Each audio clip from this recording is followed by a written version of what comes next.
الكلاسيكو يحكم العالم، قرار لم يكتب في دفاتر الفيفا ولم يصادق عليه الاتحاد الأوروبي، بل خرج من قلب النار ووقع عليه فياض بعد أن شهد العالم بالأمس كلاسيكو لا يرحم.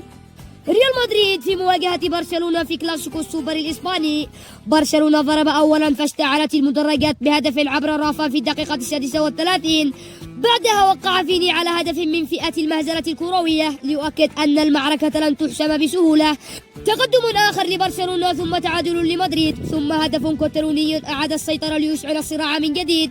هدف ثالث أنهى الجدل وكسر التوازن وأعلن النهاية، برشلونة بطلا للسوبر الإسباني. حرارة الكلاسيكو لم تشعل المباراة فقط بل غيرت الأرض نفسها وأكدت أن من يفرض سيطرته في هذا الصراع لا يحكم مباراة بل يحكم عالم الكرة. بهذا الانتصار حسم برشلونة لقبه السادس عشر في كأس السوبر الإسباني، رقم لا يضاف للأرشيف فقط بل ينقش على الأرض. من ينتصر بالكلاسيكو لا يفوز ببطولة ولا بمباراة فقط بل يفرض قانونا جديدا. من يحسم الكلاسيكو يحكم الأرض.